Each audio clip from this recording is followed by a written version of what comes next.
नमस्कार दोस्तों, मैं पंकज कुमार आज गोदान के एक नए सीरीज में फिर आपके सामने उपस्थित हूँ। आज गोदान के जिस टॉपिक को हमने चुना है आप लोगों के लिए, वो टॉपिक अगर मुझसे पूछे तो गोदान पूरे उपन्यास में, गोदान उपन्यास से यूपीएससी और अन्य स्टेट पीसीएस में जो सबसे टफ प्रश्न पूछे गए हैं, जो सबसे जिसमें कंटेंट की मात्रा बहुत कम होती है विद्यार्थियों के पास, वो यही है। तो इस टॉपिक को शुरुआत करते हैं कि आखिर गोदान में जो दोहरा कथानक है, आखिर गोदान का जो ग्रामीण कथा और शहरी कथा में जो अंतर है, क्या इस उपन्यास को कमज़ोर बनाता है या इस उपन्यास की शक्ति है, इस पर हम चर्चा करेंगे। इसके पहले मैं आपको एक प्रश्न आपके लिए मैं पूछना चाहूँगा, छोड़ देता हूँ आपके मन में। इसका जवाब मैं नहीं दूंगा, आप सबको ढूंढना है कि आप कल्पना कीजिए कि प्रेमचंद जैसा महान उपन्यासकार जो अपने जीवन के आखिरी क्षण में, आखिरी क्षण मतलब कि रचना के आखिरी क्षण में 1936 में इस उपन्यास की रचना करते हैं, तो आपको क्या लगता है कि प्रेमचंद इतने अपरिपक्व बुद्धि के हैं, इतने अपरिष्कृत माइंड के हैं कि वो ऐसी गलतियां करेंगे जिसमें भविष्य में आलोचक उनके उपन्यास को इस दोहरे कथानक या समानांतर शिल्प के लिए आलोचनाएं कर सकें? ये आप विचार करेंगे। तब हम शुरू करते हैं। तो सबसे पहले जब इस आंसर का जब राइटिंग शुरू करेंगे तो सबसे पहले क्या लिखेंगे? भूमिका लिखेंगे। तो भूमिका में हम क्या लिखेंगे? सबसे पहले हम वो चर्चा करेंगे कि आखिर इस टॉपिक की शुरुआत हम एग्जाम में कहाँ से करेंगे। तो भूमिका हम यहाँ से करेंगे कि आखिर गोदान में जो दोहरी संरचना है, वो दोहरी संरचना का फॉर्मेट हम ये बनाएंगे। आप चाहें तो आंसर में, आंसर राइटिंग की कॉपी में आंसर फॉर्मेट बना सकते हैं, या आप चाहें तो नहीं भी बना सकते हैं, ये आपकी सहूलियत के लिए है। पहला कि आखिर अगर गोदान में दोहरी संरचना है, अगर गोदान में समानांतर शिल्प उपस्थित है तो वो कहाँ कहाँ है। सबसे पहले हमको बताना है कि गोदान में दोहरी संरचना के जो शिल्प है गोदान में, वो कहाँ है। उसके बाद हमें देखना होगा कि आखिर गोदान में जो दोहरी संरचना का जो इस्तेमाल किया है उपन्यासकार ने, वो क्यों किया है, क्या उद्देश्य है, क्यों किया है आखिर दोहरा कथानक का प्रयोग उपन्यास ने। क्या ये सोची समझी एक रणनीति रही है या लेखक से भूल हो गई है कि जो उसने दोहरा कथानक दे दिया उपन्यास में। तो ये हम चर्चा करेंगे। और अंत में जो हम फॉर्मेटिंग करेंगे, अपने आंसर का जो समअप करेंगे, वो निष्कर्ष करेंगे। निष्कर्ष के साथ जो निष्कर्ष में हमारे ये बिंदु होंगे, पहला कि क्या होना चाहिए था। अगर आपको लगता है कि दोहरा समानांतर शिल्प गोदान के जैसे महान उपन्यास को कमज़ोर करता है, तो फिर क्या होना चाहिए था? क्या एक हरा समानांतर शिल्प होना चाहिए था? क्या एक ही कथानक होना चाहिए था? आप इस पर तर्कपूर्ण उत्तर देंगे।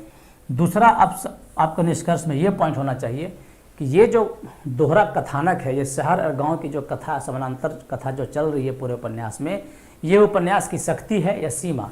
शक्ति मतलब कि ये इसको मजबूती प्रदान करती है या इसको कमज़ोर करती है। ये यहाँ से हमारा आंसर जो है लिखना हम लोग स्टार्ट करेंगे। तो अब आइए हम पॉइंट वाइज, ये भूमिका हमने लिख लिया, अब हम पॉइंट वाइज चर्चा करेंगे कि दोहरा कथानक गोदान में कहाँ कहाँ है, क्यों है, और इसका आंसर हम किस फॉर्मेट में हमें देना है। तो सबसे पहले देखिए, हम देखेंगे कि गोदान में दोहरी संरचना कहाँ है। पहले आपको मैंने बताया कि सबसे पहले हम लिखेंगे कि गोदान में दोहरी कथानक कहाँ है, क्यों है, और निष्कर्ष। तो हम सबसे पहले चर्चा करेंगे कि गोदान में जो दोहरी कथानक जिसकी बात हम कर रहे हैं, जिस पे हम चर्चा करने जा रहे हैं इस टॉपिक में, आखिर दोहरा कथानक है कहाँ कहाँ।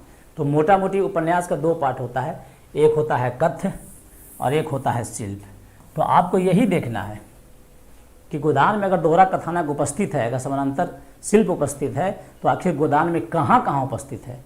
ये कथ्य में उपस्थित हो सकता है और शिल्प में उपस्थित हो सकता है।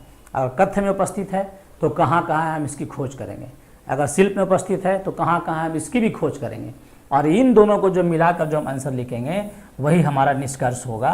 और ये हमारे आंसर राइटिंग के सबसे आखिरी पन्ने पे ये आपके विचार होंगे, जहाँ पे इन दोनों को मिलाकर आप एक नई चीज़ बताएंगे, ताकि एग्जामिनर को लगे कि आखिर आपने जो आप आखिर पॉइंट पे किस मुद्दे पे एग्री हुए। मैं रिपीट कर दूँ और मैं सावधान कर दूँ कि इस प्रश्न का आंसर लिखते समय कतई मिला जुला के चलने की प्रवृत्ति से बचेंगे आप लोग।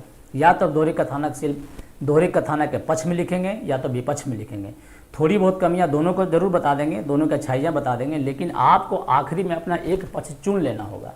किसी भी हालत में एग्जामिनर का वो कन्फ्यूज नहीं करना है कि आप दोहरे कथानक के पक्ष में थे या विपक्ष में थे। ये क्लियर रख लेना माइंड में। तो अगला पॉइंट हम क्या लिखेंगे। अब हमने डिसाइड कर लिया कि हमारा जो आंसर राइटिंग है इस फॉर्मेट में चलेगा। तो भाई दोहरे कथानक है तो कहाँ है, कथ्य में है और शिल्प में है। कथ्य में कहाँ है, शिल्प में कहाँ, ये हम गोदान में चुने गए प्रसंगों के माध्यम से इसको हम अपने आंसर को लिखेंगे। तो आगे के स्लाइड में हम देखते हैं कि आखिर गोदान में अगर है तो कहाँ कहाँ है। पहला है कथ्य में दोहरी संरचना। जो कथ्य में दोहरी संरचना की जो हम बात कर रहे हैं, जिसको लेकर काफ़ी आलोचनाएं इस उपन्यास की हुई हैं और आज तक जिससे बहुत सारे स्टेट पीसीएस में और यूपीएससी में प्रश्न पूछे जा रहे हैं, वो ये हैं कि ठीक है कथ्य में दोहरी संरचना है, तो दोहरी संरचना जो कथ्य में है वो कहाँ कहाँ है। तो पहला कहाँ है, शहरी कथा है, दूसरा कहाँ है, ग्रामीण कथा है। ये जो पहला कथा है शहरी कथा है, दूसरा कथा है ग्रामीण कथा। मैंने आपको पिछला स्लाइड में बताया था ये कौन सा, ये जो पाठ है किसका है, कथ्य का है। ये कथ्य में दोहरा कथानक कहाँ कहाँ, ये हम जानने का प्रयास करते हैं और यही आपके आंसर का 80% पार्ट होना चाहिए। तो कथ्य में दोहरा कथानक कहाँ है, एक शहरी कथा है और एक ग्रामीण कथा है। शहरी कथा और ग्रामीण कथा की क्या स्थिति है, यहाँ ध्यातव्य है कि ग्रामीण कथा जो गोदान की जो ग्रामीण कथा है वही गोदान की मेन कथा है और जो शहरी कथा है वो प्रासंगिक कथा है, जिसे हम अवंतर कथाएं कहते हैं। इसका पहले समझ लीजिए कि क्या होता है गोदान की आधिकारिक कथा और अवंतर कथाएं में क्या मतलब होता है, इसका क्या शाब्दिक अर्थ है, ये हम लोग समझेंगे। आधिकारिक कथा ये होता है जो किसी भी उपन्यास का, किसी भी रचना का मेन कंटेंट होता है, जो मेन पर्पस होता है, जिस पर लेखक का सबसे अधिक फोकस होता है, वो उस उपन्यास की आधिकारिक कथा होती है। साथ ही साथ उस आधिकारिक कथा के साथ साथ कुछ समानांतर कथाएं चलती हैं जो उसी दिशा में चलती हैं जिस दिशा में आपका मुख्य कैरेक्टर उस उपन्यास में चलता है, उस उद्देश्य को प्राप्ति करने के लिए, जिसका उद्देश्य रचनाकार ने डिसाइड कर रखा है।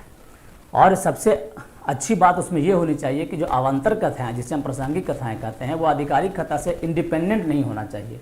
जैसे ही अवान्तर कथाएं आधिकारिक कथा से इंडिपेंडेंट हो जाती हैं, वो रचना को कमज़ोर कर देती हैं। जब मैं चंद्रगुप्त और आपको समुद्र और ध्रुव स्वामिनी ये सब नाटक आपको मैं चर्चा करूंगा, तो मैं आपको बताऊंगा कैसे चंद्रगुप्त में जो अवान्तर कथाएं हैं आधिकारिक कथा से इंडिपेंडेंट होकर नया दिशा ले लेती है और पूरे नाटक को कमज़ोर कर देती है। वहाँ पे मैं एग्जाम्पल के साथ आपको बताएंगे। फिलहाल यहाँ पे वही लगभग स्थिति है। आपको यही तुलना करना है कि क्या सचमुच में इसकी जो अवान्तर कथाएं हैं आधारिक कथाएं से अलग है, आधिकारिक कथा से अलग है, यानी क्या सचमुच में जो शहरी कथा है गोदान की वो ग्रामीण कथा से बिल्कुल अलग है, और क्या सचमुच में शहरी कथा ग्रामीण कथा को जो आधिकारिक कथा उसको कमज़ोर कर देती है, इस पर हम चर्चा करेंगे। तो गोदान का मुख्य, अब हम देखें कि गोदान में जो कथा है वो किसकी कथा है, गोदान किसकी कथा के रूप में हम देखते हैं। तो गोदान में मुख्यतः 4 कथाएं हैं। ये आपने जब ये स्लाइड देखेंगे तो आपको याद आ जाएगा कि हाँ ये तो सही है कि गोदान मुख्यतः किसकी कथा है। गोदान पहली कथा है होरी की। पूरे गोदान का में से अगर होरी को आप निकाल दें तो गोदान में कुछ बचता नहीं है।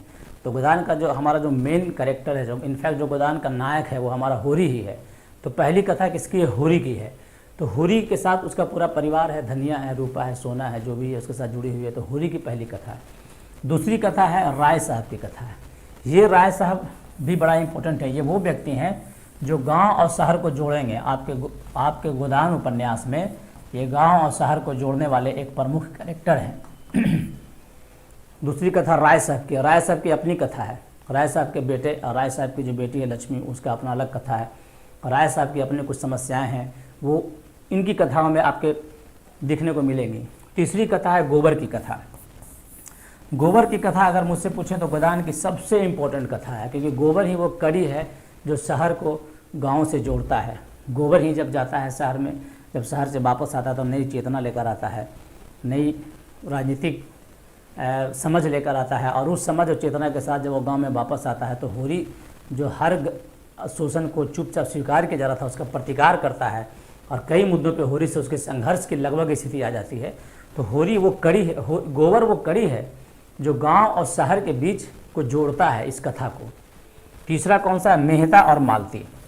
मेहता, मालती, गोविंदी, खन्ना, खुर्शीद आदि की कथा। ये कथाएं बड़ा इंपॉर्टेंट इसलिए है कि ये कथाएं कहीं न कहीं किसी न किसी रूप में जो लेखक हैं, जो प्रेमचंद हैं, उनके कई सारे जो स्टेटमेंट्स हैं, उनके कई सारे जो थॉट्स हैं, उनको प्रदर्शित करने के लिए, उनको पाठकों तक पहुंचाने के लिए इनका सहारा लिया गया है। हालांकि मैं आपको यहाँ रिपीट सावधान कर दूं कि ऐसा बिल्कुल नहीं है कि सारे कैरेक्टर जो प्रेमचंद के प्रतिनिधि कैरेक्टर हैं या प्रेमचंद का प्रतिनिधित्व करते हैं, क्योंकि 1936 के प्रगतिशील लेखक समाज की स्थस्थता करते हुए लखनऊ में प्रेमचंद ने कहा था कि सबसे अच्छा जो मेरे जो चरित्र होते हैं वो मेरे उंगलियों के मोहताज नहीं हैं, वो अपना खुद का विकास करते हैं। और सबसे अच्छा लेखक जॉर्ज लुकास ने कहा रखा है कि सबसे अच्छा लेखक वो होता है जो बड़ी निर्ममता से अपने पूर्व धारणाओं को और अपने पूर्व विचारों को से मुक्ति पा लेता है और अपने रचनाओं के जो पात्र हैं उनको इंडिपेंडेंट विकास होने देता है। तो ये जो जितने जो कैरेक्टर मैंने बताए, मेहता हों या मालती हों या गोविंदी या खन्ना या खुर्शेद हों, ये कहीं से भी प्रेमचंद के आधिकारिक प्रतिनिधित्व कैरेक्टर नहीं है। ये बहुत सारे अंतर्द्वंद्वों के शिकार हैं। इनका प्रेमचंद कई इनका स्टेटमेंट ऐसे लगेंगे जो आपको लगेंगे प्रेमचंद खुद बोल रहे हैं, लेकिन अगले ही पल वो इस तरह की बातें कर देंगे। जैसे आप देखेंगे मेहता उन्मुक्त भोग की बात करेंगे और खुद शादी नहीं करेंगे, लेकिन शादी का बहुत महिमा मंडन करेंगे। स्त्रियों के लिए मातृत्व की उपासना को आप उसका लक्ष्य बताएंगे और खुद के लिए उन्मुक्त भोग की बात करेंगे। इवन कि वो स्त्रियों के वोटिंग राइट को भी डिनाई करने वाले व्यक्ति हैं। तो क्या आपको लगता है कि प्रेमचंद ऐसे दक्यानुसी विचार वाले थे? नहीं थे।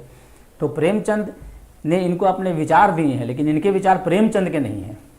तो ये जो कैरेक्टर हैं, जो लास्ट वाला जो कैरेक्टर आपको दिखेंगे, जो गोदान में जो कैरेक्टर जो सबसे नीचे स्लाइड पर मैंने लिख रखा है, ये आपके बौद्धिक जुगाली करने के लिए दिए गए हैं, जो आपको कहीं ना कहीं थोड़ा सा बोर करेंगे, लेकिन बहुत सारे विचारों तेजक जो बातें हैं इन कैरेक्टर के मार्फत से लेखक आपको बताएंगे। अब आगे की स्लाइड में देखते हैं हम। अब तो हमने देख लिया, अब हम यहाँ से हमारा जो मेन कंटेंट है वो शुरू होता है। हमारा मेन कंटेंट यही से शुरू होता है। अभी तक हमने अभी तक ये इंट्रोडक्शन ये दे रहे थे। अब मेन हमारा कंटेंट यहाँ से प्रश्न का शुरू होता है कि आखिर ये जो दोहरा कथानक है, जो समानांतर शिल्प जिसकी हम बात कर रहे हैं इस चैप्टर में, और जिस पे बहुत सारे प्रश्न विभिन्न स्टेट पीसीएस में यूपीएससी में पूछे गए हैं, आखिर समस्या क्या है दोहरा कथानक से? आखिर लेखकों को, आखिर आलोचकों को या किसी व्यक्ति को इस शहरी कथा से या दोहरे कथानक से क्या समस्या से उत्पन्न हो गई थी, जिसके लिए उन्होंने इतनी लंबी लंबी रचनाएं लिखी हैं प्रेमचंद की? तो सबसे पहला आरोप जो है कि कथानक में बिखराव का आरोप। कई आलोचकों की दृष्टि में प्रेमचंद का जो मन है वो शहरी कथा में लगा नहीं है जितना कि वो ग्रामीण कथा में लगा है। कई आलोचकों का मन है कि बिखराव जो दिखता है उपन्यास में, शहरी कथा में और ग्रामीण कथा में, उसका सबसे बड़ा वजह यह है कि प्रेमचंद का जो मन है वो शहरी कथा में लगा ही नहीं है और रमा ही नहीं है। इसलिए शहरी कथा उतनी प्रभावशाली और उतनी वास्तविक नहीं दिख पड़ती है जितनी कि ग्रामीण कथा गोदान में दिखती है। तो पहला आरोप ये है। तो जैसे ही आरोप आप लिखेंगे उस आरोप का आपको खंडन भी करना है।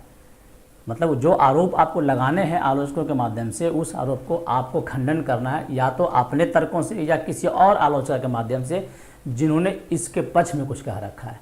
तो अगला देखेंगे कि शहरी कथा के स्वायत्त विकास ने उपन्यास के शिल्प में बिखराव किया। ठीक है, कई आलोचकों का जो मैंने भी कहा था कि जब प्रासंगिक कथा इंडिपेंडेंट हो जाती है आधिकारिक कथा से तो उपन्यास में बिखराव की स्थिति ला देती है। तो कुछ आलोचकों ने यही कहा है कि जो शहरी कथा का स्वायत्त विकास हो गया, स्वायत्त विकास मतलब क्या? इंडिपेंडेंट हो गया है।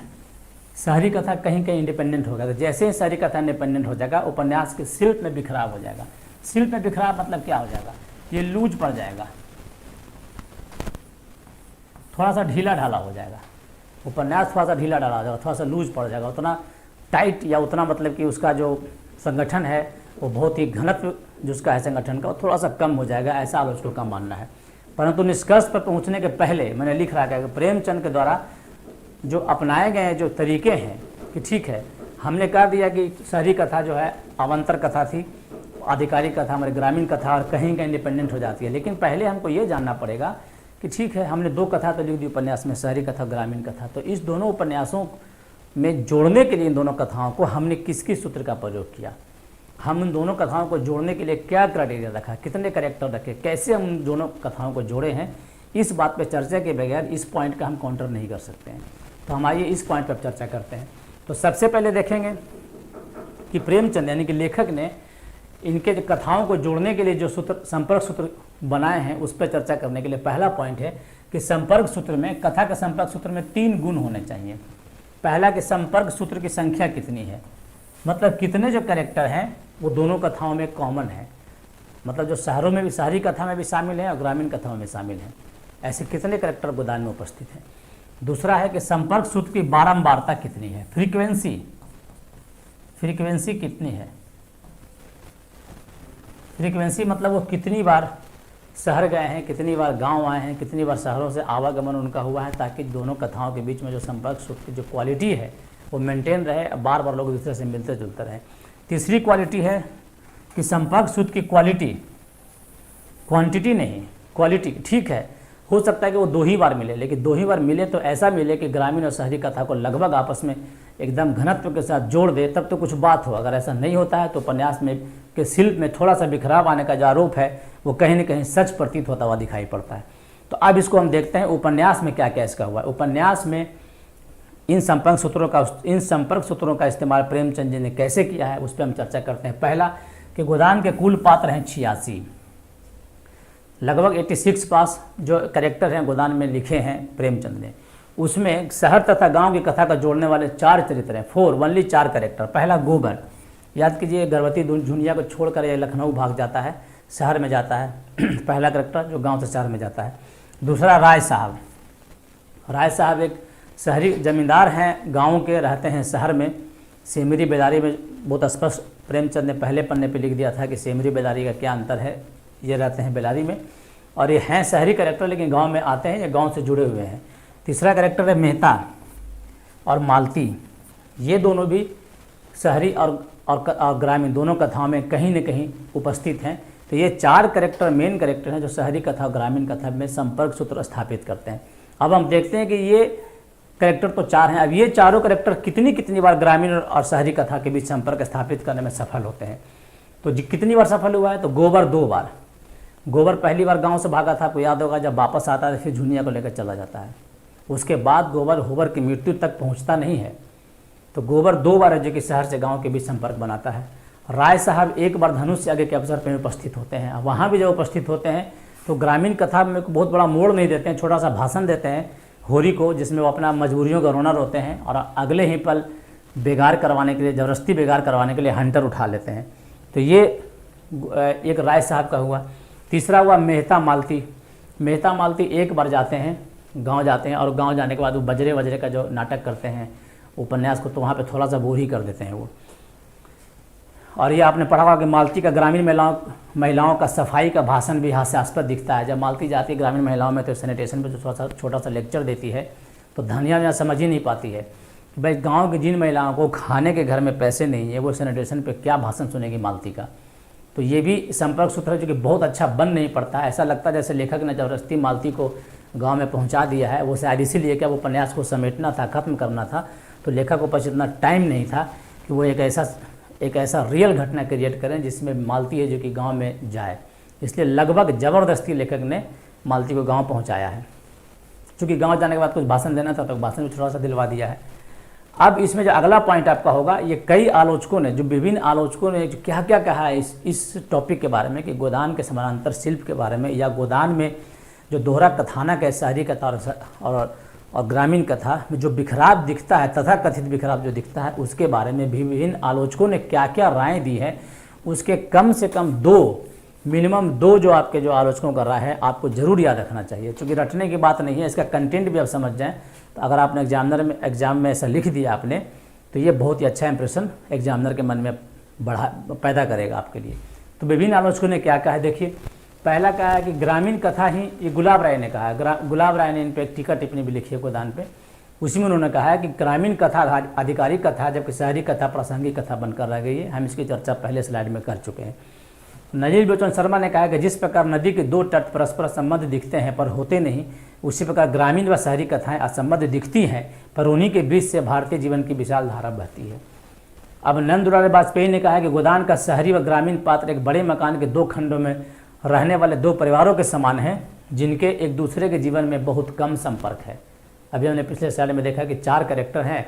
गोबर 2 बार गया है, धनुष यज्ञ में 1 बार आए हैं और मेहता मालती 1 बार आए हैं। तो कैसे है, जैसे एक घर के 2 खंड है, 2 ब्लॉक में, ए और बी ब्लॉक में 2 परिवार रह रहे हैं, दोनों कभी कभी होली दिवाली में एक बार मिल लेते हैं। तो लगभग ऐसा ही स्थिति गोदान में शहरी कथा और ग्रामीण कथा के बीच में दिखाई पड़ती है। अब परमानंद श्रीवास्तव ने क्या कहा है कि गोदान की संरचना या बनावट में जो फाक दिखाई देता है, शहर या गांव की कहानी के सहचर्य या समझीकरण जक्स्टापोजिशन के कारण, वही इस उपन्यास के चारित्रिक विशेषता भी है तथा उसका ऐतिहासिक सामाजिक आधार भी। मैं आपको यहाँ पे अब रोकना चाहूँगा। मैं चाहूँगा कि यहाँ से आप लोग अलर्ट हो जाएं, क्योंकि ये जो प्रश्न है ये बड़ा ही इंपॉर्टेंट प्रश्न है। सबसे जो इम्पोर्टेंट जो प्रश्न आपको एग्जाम में लिखना है वो अब इस पॉइंट पे फोकस करना है कि ठीक है, आखिर हमने अभी तक बहुत आलोचनाएं सुन ली कि भाई इसमें कमज़ोर कर दिया, आधिकारिक कथा ग्रामीण कथा थी, प्रेमचंद का मन नहीं लगा उसमें, प्रेमचंद उसमें उतना एक्सपर्ट नहीं है क्योंकि गांव में रहे हैं वगैरह वगैरह। और जो प्रासंगिक कथा थी उसके पैरेलल में जो प्रासंगिक कथा पैरेलल में चलते हुए लगभग इंडिपेंडेंट सी हो गई है और इसके शिल्प को कमज़ोर कर रही है। अब हम इसके पॉजिटिव पॉइंट को देखेंगे जिस पे अब बहुत कम लोगों ने लिखा है। तो परमानंद श्रीवास्तव ने एक वर्ड दिया, इस वर्ड को मैं चाहूँगा कि आप लोग अच्छे से समझ लें, वो है समशीकरण, जिसको बोलते हैं जक्स्टापोजिशन। समशीकरण क्या कहते हैं, जक्स्टापोजिशन क्या कहते हैं? जक्स्टापोजिशन ऐसे, आप ध्यान से देखें स्लाइड। मान लिया कि मैं ये ऐसा एक स्लाइड बना दिया, इसमें कह दिया कि भाई ये ए है, ये बी है, इसका हाइट 5 फीट है, इसका हाइट 5 फीट 5 इंच है, इसका वेट 70 केजी है, इसका वेट 72 केजी है। ये एक ऐसा टेक्निक है जिसमें कि दो व्यक्तियों के बीच में तुलना किया जाता है, दो व्यक्तियों वस्तुओं के बीच में तुलना किया जाता है, बिंदुवार तुलना। समशीकरण वही उसी को बोलते हैं जक्स्टापोजिशन, अंग्रेजी में वर्ड है, जो एक साइड के साइड रहता है। जैसे इसकी हाइट 5 फीट, इसकी हाइट 5.5 फीट, इसका वेट 70 केजी, इसका वेट 72 केजी। दिस इज जक्स्टापोजिशन, यही है समशीकरण। तो परमानंद श्रीवास्तव ने कहा है कि जो चारित्रिक विषय, ये जो गोदान में जो समशीकरण है वही इस गोदान का चारित्रिक वैशिष्ट है, यही इसकी शक्ति है, यही इस उपन्यास को इनफैक्ट सुंदर बनाता है। यानी इसका अर्थ यह हुआ कि प्रेमचंद ने बड़े ही सोच समझ के, बड़े ही योजना के तहत है जो कि शहरी कथा ग्रामीण कथा का निर्माण किया है अपने उपन्यास में, ताकि शहरी और ग्रामीण कथाओं के बीच में दोनों जो व्यक्ति हैं, जो वस्तु है और जो समाज है, जो स्थिति है, उसका जक्स्टापोजिशन में तुलनात्मक अध्ययन पाठकों के सामने प्रस्तुत कर सकें। समशीकरण यानी कि जक्स्टापोजिशन के बारे में हमने लिखा है कि महान कला का लक्ष्य है कि वह उस संपूर्ण जटिल यथार्थ को प्रत्यक्ष करे जिसमें अनेक प्रकार के अंतर्विरोध गहरे स्तर से घुले मिले हों। सबसे बढ़िया कला, सबसे बढ़िया जो आर्ट है वही है ना, जो सबसे कॉम्प्लिसिटी को, लाइफ के जो जटिलताओं को, इतने जो लाइफ में कॉम्प्लिसिटी है उसको वो बहुत ही डिलिबरेट स्तर पे, एकदम वर्णनात्मक स्तर पर उसको प्रस्तुत करे। एक अच्छे कला का यही क्राइटेरिया होना चाहिए।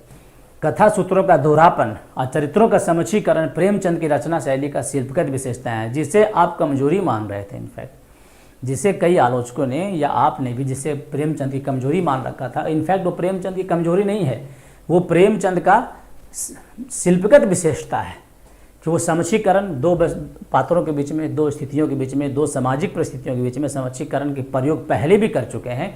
ये उनका वैशिष्ट है, ये कमजोरी नहीं है जिसे मान के आप चल रहे थे।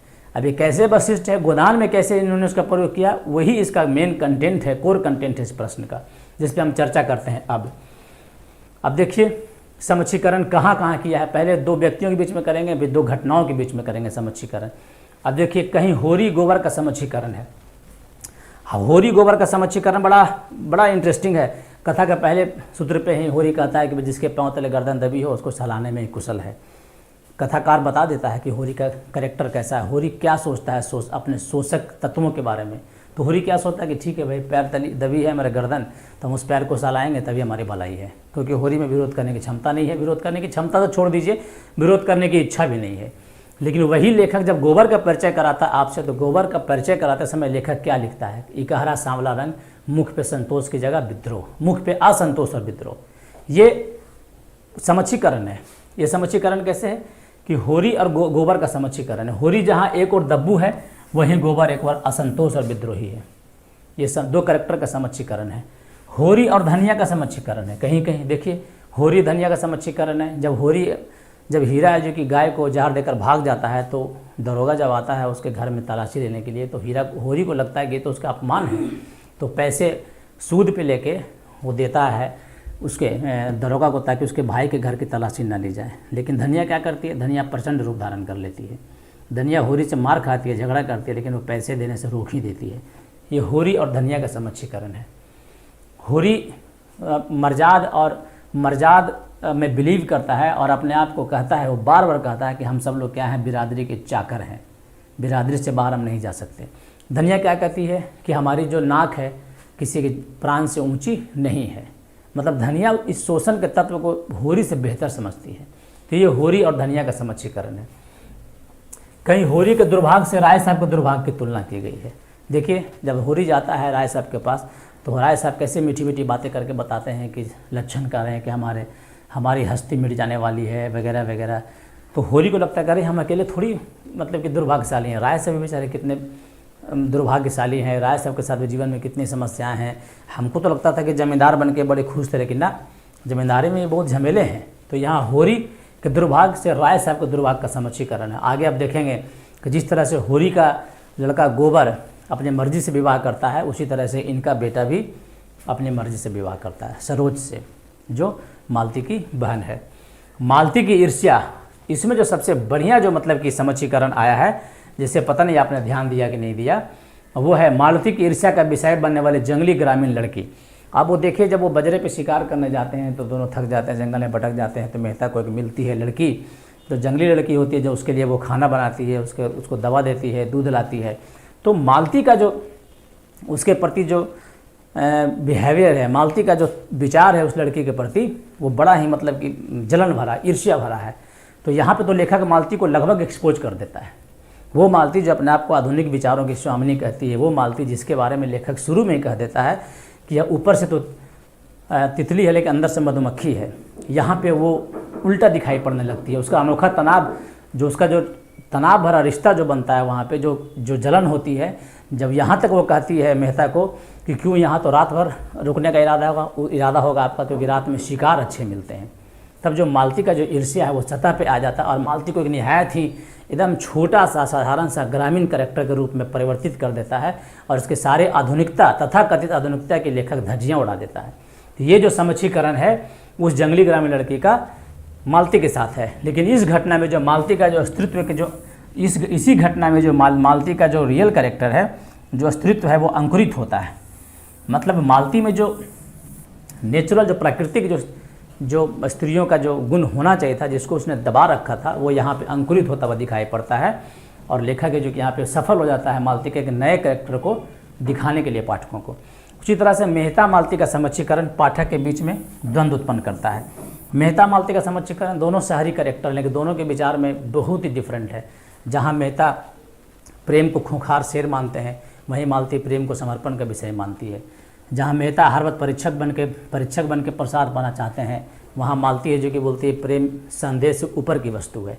तो इन दोनों के बीच में जो बात होता है कई सारे मुद्दों पे, तो उन दोनों के जो जक्स्टापोजिशन जो कैरेक्टर में दिखाई पड़ते हैं, वो लेखक के बीच में वैचारिक द्वंद्व उत्पन्न करता है और उपन्यास को और ही रुचिकर और इंटरेस्टिंग बनाता है। मालती गोविंदी का समुच्चीकरण भारतीय नारी तथा आधुनिक नारी, भारतीय नारी के तनाव को बखूबी व्यक्त करता है। इसमें और एक और कैरेक्टर आती है, जब जिसको आप बोलते हैं जो खन्ना की जो पत्नी है, उनके साथ जब मालती का बातचीत होता है या उनके कैरेक्टर के बीच में जब तुलना किया जाता है, तब है जो कि ये एक नए भारतीय नारी और आधुनिक भारतीय नारी के बीच का समुच्चीकरण है कि एक सिर्फ भारतीय नारी है, एक आधुनिक भारतीय नारी है। दोनों के बीच में जो कैरेक्टर में, थॉट में, उसके लाइफ स्टैंडर्ड में, उसके जीने के तरीके में जो क्या क्या डिफरेंसेस हैं, वो लेखक इन दोनों कैरेक्टर के समुच्चीकरण के माध्यम से प्रस्तुत करता है। तनाव, ठीक है।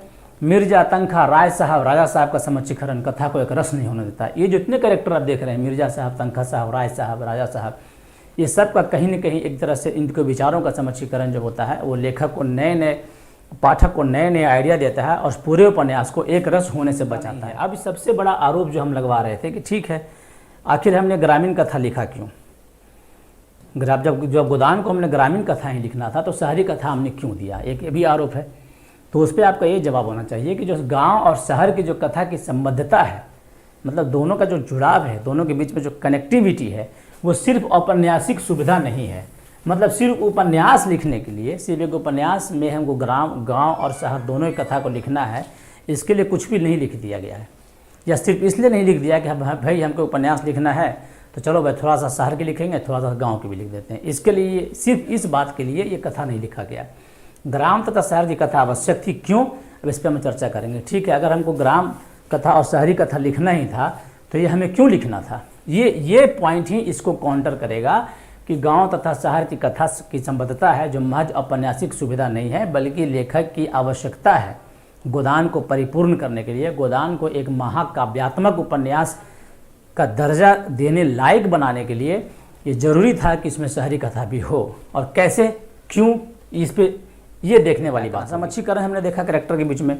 अब अगर हम एक ही घटनाओं को, एक ही घटना दोनों गांव में अलग, एक गांव में घटती है, एक शहर में घटती है, तो उसके बीच में समुच्चीकरण कैसे करेंगे? एक शहर का व्यक्ति, एक गांव का व्यक्ति कैसे परसीव करता है सेम ही घटनाओं को, इसके लिए भी ज़रूरी था कि हम शहरी घटना को भी गोदान में जगह देते। अब देखिए धनिया कह रही है सुराज जेल जाने से नहीं मिलेगा, सुराज मिलेगा धर्म और न्याय से। देखिए उपन्यास में पहले पन्ने से आगे 2-4 पन्ने के बाद आपको प्रेमचंद ने कह दिया है राय साहब के बारे में कि ये बड़े जेल भी जा चुके थे। तो जेल जाने के बीच में क्या हुआ, आसामियों के बीच में इनकी जो प्रतिष्ठा है बहुत बढ़ गई है। तो शहरी जनता है, जो शहरी कथा में जेल जाना एक फैशन का विषय है, उनके लिए प्रतिष्ठा वृद्धि करने का विषय है। लेकिन धनिया इस चोचलेबाजी को समझती है। तो धनिया क्या कहती है, देखिए उसी घटना पर धनिया का क्या विचार है कि सुराज जाने से, सुराज जो है, सुराज यहाँ पे जो प्रयोग हुआ है सुराज, ध्यान से दीजिएगा, ये जो शब्द प्रयोग हुआ है सुराज, ये गांधी का ही सुराज है। तो ये जो इनका कहना है कि जो सुराज जो है वो जेल जाने से नहीं मिलेगा। वो राय साहब के जेल जाने के पीछे का जो प्रोपेगेंडा है, जो उनका जो नाटक है, वो धनिया उसको बखूबी समझती है, भले होरी नहीं समझता है। लेकिन धनिया कहती है कि जेल जाने से सुराज थोड़ी मिलेगा, सुराज मिलेगा धर्म से और न्याय से। इसी धर्म और न्याय की तो बात कर रहे थे गांधी। जो धनिया कह रही है कि सुराज है जो जेल जाने से नहीं मिलेगा, सुराज मिलेगा धर्म और न्याय से। औपनिवेशिक व्यवस्था के परजीवी चित्र को समझने के लिए, अब ये अगर हम शहरी कथा को नहीं देते तो औपनिवेशिक व्यवस्था के परजीवी चित्र को हम कैसे समझते, हम कैसे समझा पाते अपने पाठकों को कि इस औपनिवेशिक व्यवस्था ने आपको किस तरह से लूटा है। अब होरी का कथन देखिए बड़ा बढ़िया है कि होरी कहता है कि एक को मोटे होने में क्या सुख है। होरी यहाँ थोड़ा सा साम्यवादी टाइप का दिखता है, थोड़ा सा जो कि प्रेमचंद का जो थॉट होता है वहाँ पे थोड़ा सा साम्यवादी दिखता है। जब होरी कहता है कि एक को मोटे होने में क्या सुख है, एक को मोटे होने में कोई सुख नहीं है। होरी कहना कि जब सभी मोटे हों तो अलग बात है। होरी यहाँ एक और बात कहता है कि भाई हमारा जो काम है वो तो हल चलाने से ही होगा, राम राम भजने से मेरा कोई भला होने वाला नहीं है। तो ये एक अपना विचार प्रेमचंद ने दे दिया था होरी को, जो थोड़ा सा साम्यवाद से प्रेरित था। तो होरी का जो कथन है कि एक को मोटे होने में क्या सुख है, सभी मोटे हों तो अलग बात है। तो अगर उपन्यास में हम शहरी कथा को नहीं दिखाते तो इस शोषण का जो अंतहीन शोषण का जो चक्र चल रहा है, इसे लेखक कैसे बताता आपको, और आपको कैसे पता चलता कि शोषक के कितने एलिमेंट गोदान में उपस्थित हैं। भारतीय समाज के अपने उद्वेलन और रूपांतरण को समझने में भी ये जरूरी था कि आप शहरी कथा और ग्रामीण कथा को जक्स्टा पोजीशन में रखते, ताकि आप ये समझ पाते कि भारतीय समाज में उस समय क्या हो रहा था जब शहरों में और ग्रामों में सेम समय 1936 में ही अगर स्थिति को एक मान लिया जाए, घटना का ईयर को एक मान लिया जाए, तो सेम ही घटना का प्रतिक्रिया गाँव में क्या थी, शहरों में क्या थी, इसको समझने के लिए आपको इस उपन्यास में दोहरी कथा का तो होना ही होना जरूरी था। शहरी कथा ग्रामीण कथा के प्रसंगों के बीच तुलना, लेखक शहरी जीवन की जो निरर्थकता है उसको बताना चाहता था।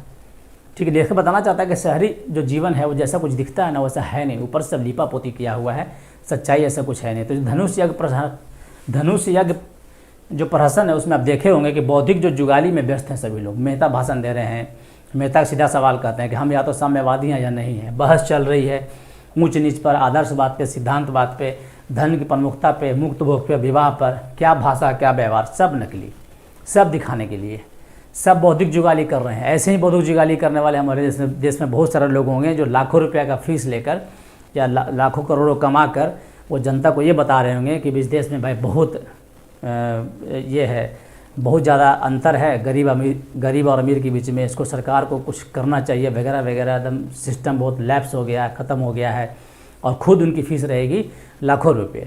तो ये वही है बौद्धिक जुगाली करने वाले लोग। इनकी बौद्धिक जुगाली को बताकर लेखक है इनकी निरर्थकता को बताना चाह रहे हैं। आगे, जंगली युवती पर मेहता का आकर्षण देखकर मालती में जो जलन पैदा हुई है वह मालती के आधुनिक व्यक्तित्व की धज्जियाँ उड़ा देता है।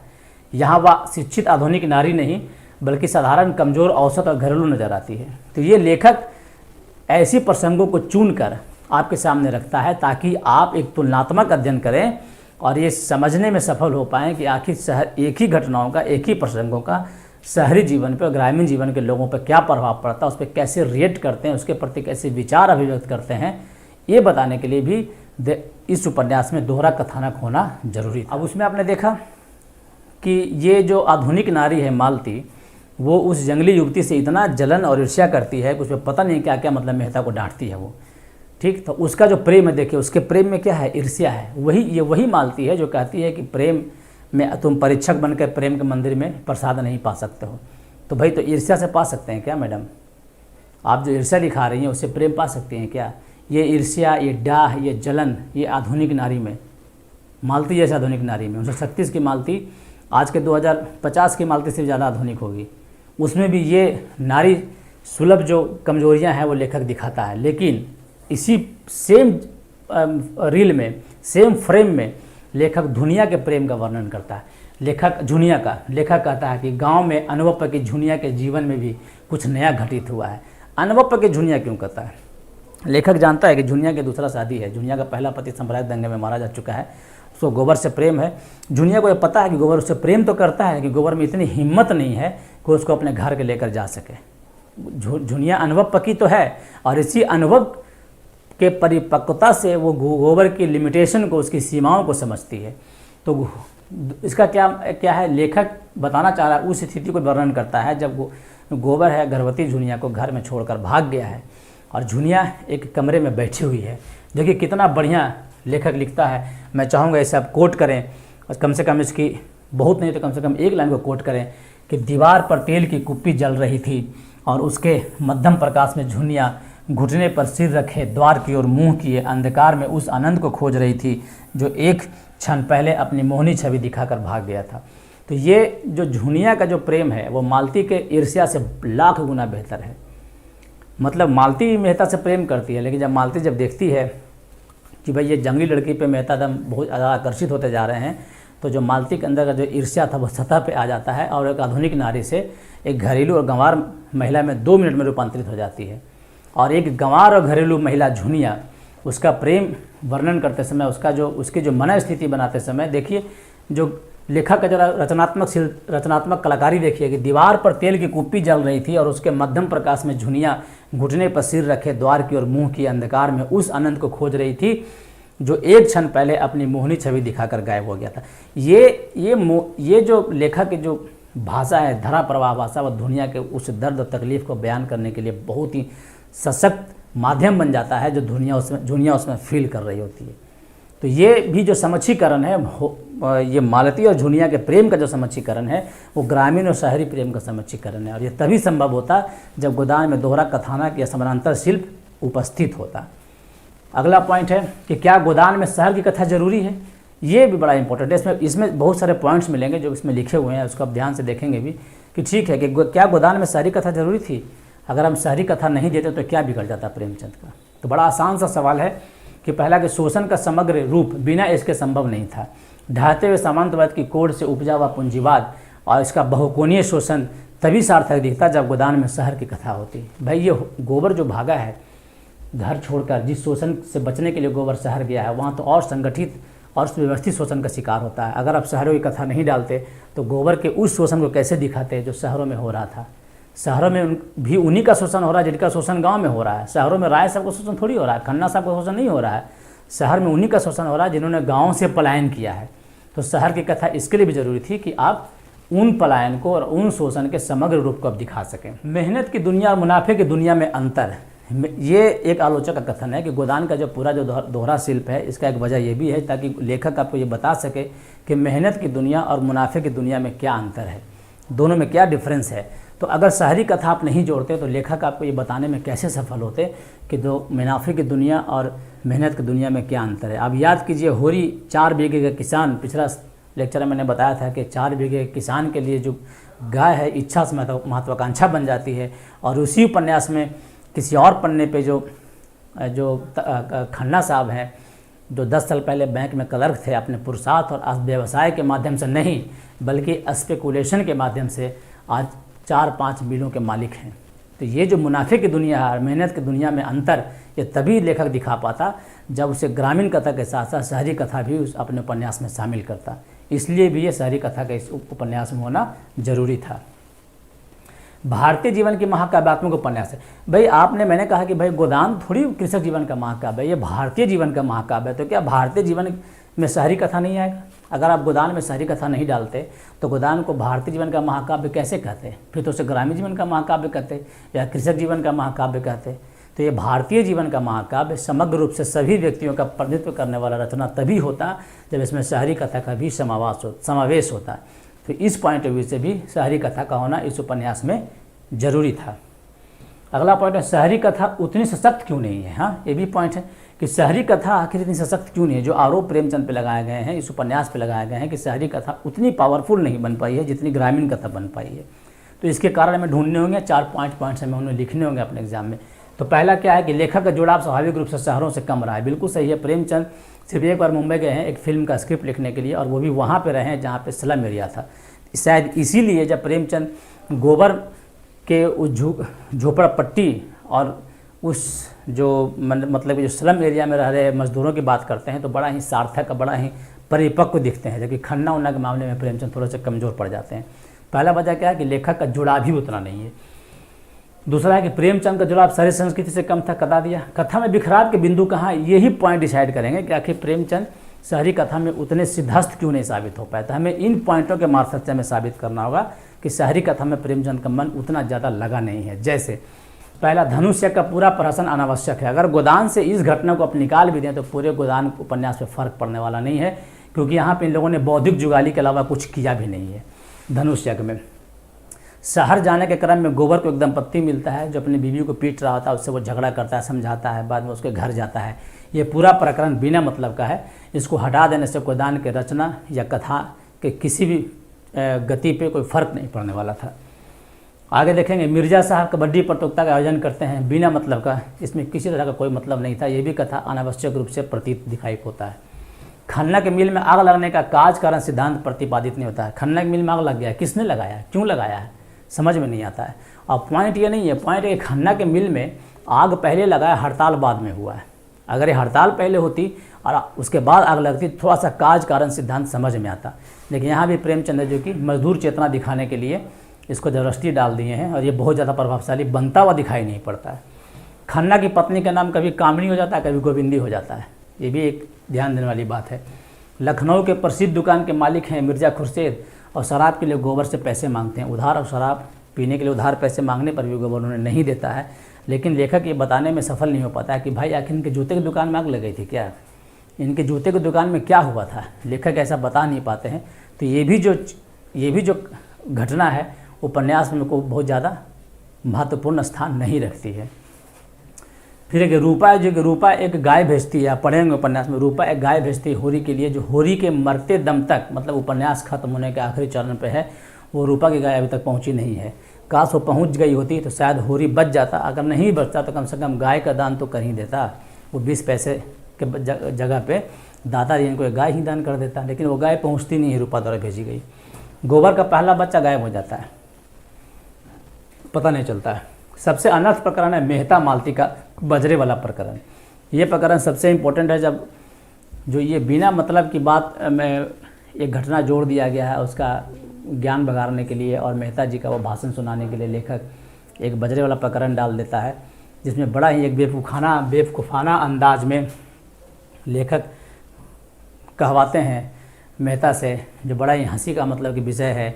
जैसे कोई 10th क्लास का बच्चा है जो कि अपने प्रेमिका को पत्र लिखेगा तो किस तरह से भावुक भाषा में लिखेगा, लगभग उसी भावुकता भरे अंदाज में लेखक है जो कि कहलवाते हैं मेहता जी से, ताकि आप समझ सकें कि मेहता जी का जो प्रेम है कितना छिछला है और कितने ये उथले मानसिकता वाले व्यक्ति हैं। ये कह रहे हैं कि मेहता कह रहे हैं मालती से कि तुम मेरे साथ न चलोगी उस सूनी बस्ती में जहाँ स्वप्नों का राज्य है। बिना मतलब का बात है, ये बिना मतलब का थेथरोलॉजी है।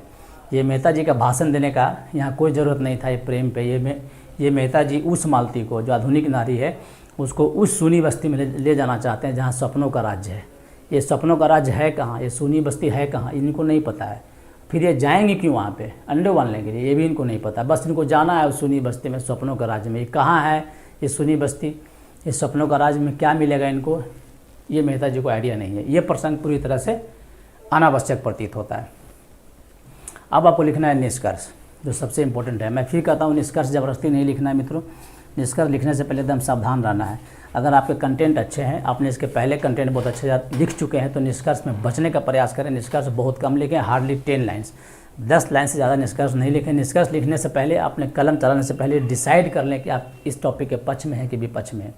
मैं सलाह दूंगा कि आप इसके पक्ष में रहें, और आप ये बताएं कि जो गोदान का दोहरा कथानक है इसको कमज़ोर नहीं करता बल्कि मजबूत करता है। कैसे आप लिखें कि गोदान की संरचना पर विचार गोदान के ऐतिहासिक सामाजिक संदर्भों में की जाने की आवश्यकता है, न कि इसके शिल्पगत विशेषताओं के आधार पर। 36 में भी और आज भी गाँव और शहरों में उतना ही संबंध है जितना गोदान में दिखाया गया है। बस 36 में तो छोड़ दीजिए, आज भी गांव और शहरों में उतना ही संबंध है। आज बिहार में आप रह रहे हैं, आज हम लोग मैं खुद बिहार का हूँ, तो बिहार के मात्र 11% पॉपुलेशन शहरों में रहती है। तो आप कल्पना कर लीजिए कि शहरों और गांव के बीच में कितना संबंध होगा। तो 36 में तो और भी कम होगा। तो 36 में और आज भी जो गाँव और शहरों के बीच का जो संबंध है वो उतना ही है जितना कि गोदान में दिखाई पड़ता है। तो फिर ये कमजोरी कैसे हो सकती है उपन्यास की? ये तो समाज की कड़वी सच्चाई है। इस कड़वी सच्चाई को आप कमजोरी उपन्यास की बताते हैं तो ये आप अन्याय करते हैं। गोदान में जो दोहरी या समानांतर कथा अथवा शिल्प दिखाई देती है वह सिर्फ औपन्यासिक कला की नहीं बल्कि व्यक्ति व समाज की भी है। क्या एक व्यक्ति में दोहरा व्यक्तित्व तो नहीं होता है? क्या समाज का दोहरा व्यक्तित्व तो नहीं होता है? क्या समाज एक ही व्यक्ति के अलग अलग दो व्यक्तियों के बीच अलग अलग मापदंड स्थापित नहीं करता है? क्या आप नहीं देखते हैं ये जो प्रेमचंद ने बाद में जो उन्होंने कहा है कि उभरते हुए डूबते हुए सामंतवाद पे उभरते हुए पूंजीवाद की कथा है, तो इसका मतलब क्या है? क्या धन और अर्थ ही आज मानवीय मूल्यों के नियामक नहीं हो गया है? क्या हर चीज़ का मोल अब पैसे से नहीं आंका जाता है? तो फिर ये आपके समाज और व्यक्ति का भी तो समस्या है। ये सिर्फ गोदान की समस्या कैसे हो सकती है? तो उपन्यास और जो साहित्य अगर समाज का दर्पण है तो साहित्य में वही आएगा जो समाज में होगा। अगर समाज आपको दो भाग में बटा है, अगर समाज ही आपका अंतर विरोधों का शिकार है, तो साहित्य में से क्या अपेक्षा करते हैं आप? साहित्य वही रहेगा जो आपका समाज रहेगा। महज शिल्पगत विशेषताओं या सीमाओं की कोटि बनाकर गोदान की संरचना के मर्म और वैशिष्ट को समझना इस महान रचना के प्रति अन्याय है। मैंने कहा था सिर्फ औपन्यासिक कला के आधार पे आप गोदान की समीक्षा करके अगर आप ये निष्कर्ष दे देते हैं कि गोदान का जो बुनावट है कमज़ोर है या दोहरा कथानक इसको कमज़ोर करता है, तो आप इस महान रचना के प्रति महानतम अन्याय कर रहे हैं। तो गोदान की संरचना को संगठित करने वाला और उसे सार्थक कलात्मक परिणति देने वाला है होरी का संघर्ष, उसकी निराशा और उसकी पराजय। ये जो होरी जो आपका जो मेन कैरेक्टर है, ये इन सारी चीज़ों को, आपकी सारी कमियों को आपको पूरा कर देता है। इस होरी का जो 3 कैरेक्टर कि होरी का संघर्ष, उसकी निराशा, उसकी पराजय, लगातार संघर्ष, फिर निराशा, फिर पराजय, यही वो ऐसी घटना है जो पूरे उपन्यास को संगठित कर देता है। मित्रों, आज का टॉपिक हम यहीं समाप्त करते हैं। आपके जो भी क्वेरी होंगे आप मुझे इस मेल पे भी मुझे भेज सकते हैं। ये मेरा पर्सनल मेल आईडी है, आप चाहें तो मुझे इस मेल पे भेज सकते हैं। आपकी जो क्वेरी होगी इस मेल पे, ये मेरा पर्सनल मेल आईडी है, इस पर आप मुझे मेल कर सकते हैं। इसका जो पीडीएफ है इसका डिस्क्रिप्शन में नीचे हम डाल रहे हैं इस टॉपिक से संबंधित। मैं आपको फिर से भरोसा दिलाता हूं कि इस टॉपिक पे इस पीडीएफ के अलावा कहीं और पढ़ने की आवश्यकता नहीं है। फिर भी मैं आपको सजेस्ट करूंगा कि आप यूपीएससी और विभिन्न स्टेट पीसीएस जिसकी आप तैयारी कर रहे हैं उसके प्रीवियस ईयर के प्रश्न जो इस टॉपिक से पूछे गए हैं ज़रूर देखें, और आप ये आकलन करें कि इस के एनालिसिस करने के बाद, अब पीडीएफ को डाउनलोड करके पढ़ने के बाद क्या और भी कोई प्रश्न है जो आपके मन में उठते हैं। अगर उठते हैं तो आप नीचे कमेंट सेक्शन में मुझे बताएंगे, मैं समय मिलते हैं उसका जवाब दूंगा। तब तक के लिए धन्यवाद। जय हिंद।